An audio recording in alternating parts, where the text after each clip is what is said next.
പുതിയൊരു വീഡിയോയിലേക്ക് ഏവർക്കും സ്വാഗതം. കഴിഞ്ഞ വീഡിയോയിൽ കണ്ടതുപോലെ നമ്മളിപ്പോൾ നെല്ലിയാമ്പതിയിൽ എത്തി നിൽക്കുകയാണ്. ആരെയും മയക്കുന്ന പ്രകൃതിയുടെ കാഴ്ചകൾ കണ്ട് ആസ്വദിക്കുക എന്നത് മാത്രമാണ് ഓരോ യാത്രയുടെയും ലക്ഷ്യം. ഈ യാത്രയും അതിനുവേണ്ടി തന്നെ. എങ്കിലും മനസ്സിൽ മറ്റൊരു അതിയായ ആഗ്രഹം തങ്ങി നിൽപ്പുണ്ട്. മലമുഴക്കി വേഴാമ്പലിനെ നേരിൽ കാണണം, പടവും പിടിക്കണം. എത്രയോ മണിക്കൂറുകൾ നാഗർഹോള, ബന്ദിപ്പൂർ, അതുപോലെ മുതുമല തുടങ്ങിയ കാടുകളിൽ സമയം ചെലവഴിച്ചു. സഫാരി നടത്തി. കടുവയെ കാണുവാൻ സാധിച്ചില്ല. സത്യത്തിൽ വേഴാമ്പലിനെ കണ്ടാൽ കണ്ടു എന്ന് പറയാം, അല്ലാതെ യാതൊരു സൈറ്റിംഗ് ലക്കും ഞങ്ങൾക്കുണ്ടെന്ന് വിശ്വസിക്കുന്നില്ല. ഏതായാലും ഞങ്ങൾ അതിരാവിലെ തന്നെ യാത്ര തുടങ്ങി. ലക്ഷ്യം നെല്ലിയാമ്പതിയിലെ കാരപ്പാറ. അതിരാവിലെ ആയതുകൊണ്ട് കാഴ്ചകൾ എത്രത്തോളം ക്യാമറയിൽ പതിയുന്നു എന്ന് ഉറപ്പില്ല. നമുക്കേതായാലും യാത്ര തുടരാം കാരപ്പാറയിലേക്ക്.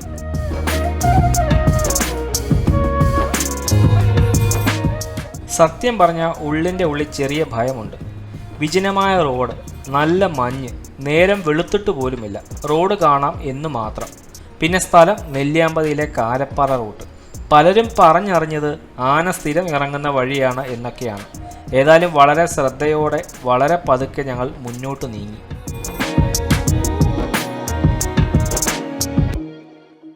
ഒട്ടുമിക്ക പോസ്റ്റുകളിലും ലൈറ്റ് ഉണ്ട്. ആദ്യമായി ഈ റോഡിലൂടെ യാത്ര ചെയ്യുന്നവർക്ക് വളരെ ഉപകാരപ്രദമായ ഒന്നാണ് സ്ട്രീറ്റ് ലൈറ്റ്. അതിപ്പോൾ ഇവിടെ എന്നല്ല, എല്ലായിടത്തും അങ്ങനെ തന്നെയാണ്. തേയിലയ്ക്കും കാപ്പിത്തോട്ടങ്ങൾക്കും പ്രശസ്തമാണ് നെല്ലിയാമ്പതി. നമ്മളിപ്പോൾ കടന്നു പോകുന്നത് പ്രശസ്തമായ AVT ഫാക്ടറിയുടെ മുന്നിലൂടെയാണ്. പിന്നെ മറ്റൊരു കാര്യം എടുത്തു പറയേണ്ടത്, ഒട്ടുമിക്ക റോഡുകളിലും അതുപോലെ ജംഗ്ഷനിലും വ്യൂ പോയിന്റിൻ്റെയും അതുപോലെ മറ്റ് കാഴ്ചകളുടെയും റൂട്ട് മാപ്പ് കൊടുത്തിട്ടുണ്ട് എന്നതാണ്. ഇതിനു മുമ്പ് വയനാട്ടിലും ഊട്ടിയിലും പോയപ്പം ഇതേ മാതൃക കണ്ടിരുന്നു. വളരെ ഉപകാരപ്രദമായ മറ്റൊരു കാര്യമാണ് ചെയ്യുന്നത്. വിനോദസഞ്ചാരികൾക്ക് വളരെ എളുപ്പത്തിൽ ഏതെങ്കിലും റൂട്ടിലേക്ക് പോകണമെങ്കിലും അല്ലെന്നുണ്ടെങ്കിൽ മറ്റ് കാഴ്ചകളിലേക്ക് പെട്ടെന്ന് പോകണമെങ്കിലും ഈ റൂട്ട് മാപ്പ് വളരെയധികം സഹായിക്കുന്നതാണ്.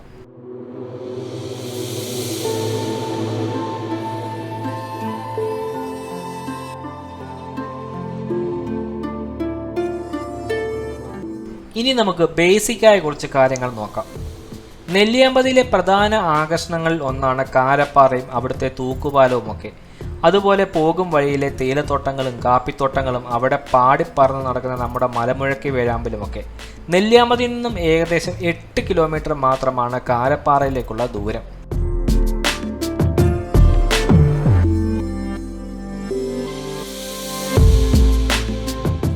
മുൻപ് സൂചിപ്പിച്ചതുപോലെ പോകുന്ന വഴിയിലെ കാഴ്ചകൾ ആരെയും കൊതിപ്പിക്കുന്നത് തന്നെ.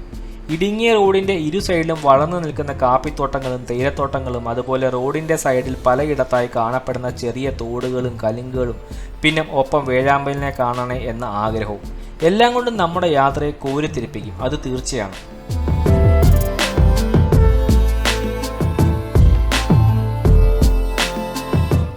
അങ്ങനെ നീണ്ട ഒരു യാത്രയ്ക്ക് ശേഷം കാരപ്പാറ തൂക്കുപാലത്തിൻ്റെ അടുത്തെത്തി. ഇവിടെ തന്നെ ചെറിയ കട കാണാം. അത്യാവശ്യം രാവിലത്തെ കാപ്പിയും അതുപോലെ ചെറുകടികളും ഇവിടെ കിട്ടും.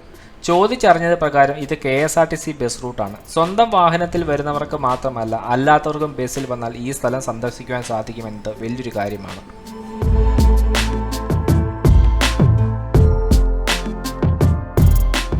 ഫോറസ്റ്റ് ഡിപ്പാർട്ട്മെന്റ് ബോർഡ് സ്ഥാപിച്ചിട്ടുണ്ട്. അത് കൃത്യമായി വായിച്ച് മനസ്സിലാക്കി വേണം മുന്നോട്ട് നീങ്ങുവാൻ.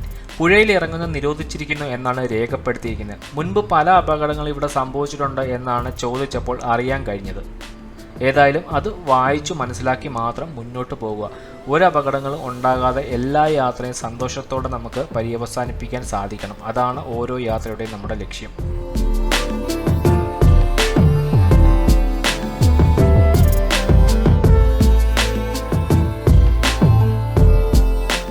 കാരപ്പാറ SC തൂക്കുപാലം എന്നാണ് ഈ പാലം അറിയപ്പെടുന്നത്. പറമ്പിക്കുളം ടൈഗർ റിസർവ് വനത്തോട് അതിർത്തി പങ്കിടുന്ന കാരപ്പാറ SC കോളനിയിലെ ഏകദേശം 30ഓളം വരുന്ന കുടുംബങ്ങൾക്ക് ഏക ആശ്രയമാണ് ഈ തൂക്കുപാലം.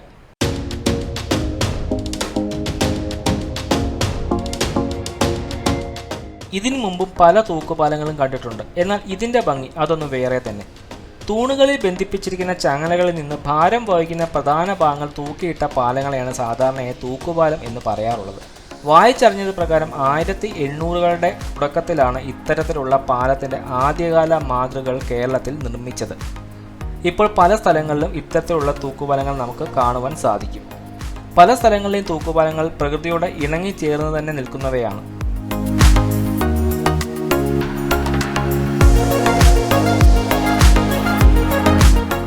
കാഴ്ചയിൽ പുഴയിൽ തീരെ വെള്ളം കുറവാണ്. എങ്കിലും ഞങ്ങൾ ഇറങ്ങിയില്ല പുഴയിലേക്ക്. കാരണം മുകളിൽ കൂടി കണ്ടതാണ് പുഴയിൽ ഇറങ്ങരുത് എന്ന കാര്യം.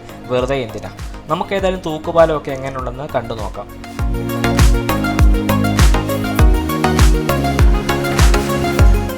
ഇവിടുത്തെ കാഴ്ചകൾ കിടുവാണ്.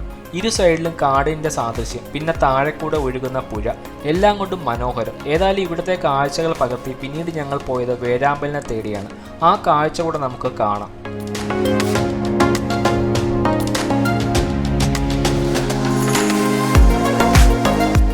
വേഴാമ്പൽ കുടുംബത്തിലെ അംഗമാണ് മലമുഴക്കി വേഴാമ്പൽ. കണ്ണിനെ ആകർഷിക്കുന്ന നിറങ്ങൾ കൊണ്ടും അതുപോലെ മറ്റു പക്ഷികളുമായി താരതമ്യം ചെയ്യുമ്പോൾ വലിപ്പം കൊണ്ടും ശബ്ദ ഗാംഭീര്യം കൊണ്ടും ആരും കാണാൻ കൊതിക്കുന്ന ഇവൻ കേരളത്തിൻ്റെയും അരുണാചൽ പ്രദേശിൻ്റെയും സംസ്ഥാന പക്ഷിയാണ്.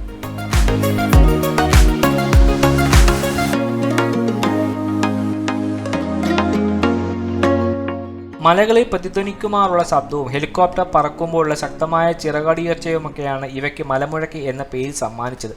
ഈ പക്ഷിയുടെ ആയുസ് ഏകദേശം 50 വർഷമാണ്. കേരളത്തിലെ നെല്ലിയാമ്പതി, അതുപോലെ ആതിരപ്പള്ളി വാഴച്ചാൽ, ചെന്തുണ്ണി കാടുകളിൽ മലമുഴക്കി വേഴാമ്പലിനെ കാണാറുണ്ട് എന്ന് പറയപ്പെടുന്നു.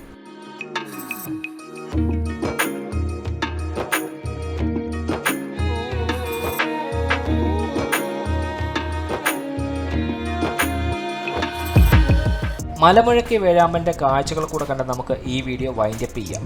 അപ്പോൾ എന്നും പറയുന്നത് പോലെ വീഡിയോ ഇഷ്ടപ്പെട്ടാൽ ലൈക്ക് ചെയ്യുക, സബ്സ്ക്രൈബ് ചെയ്യുക, അതുപോലെ മറ്റുള്ളവരിലേക്ക് ഷെയറും കൂടെ ചെയ്യുക.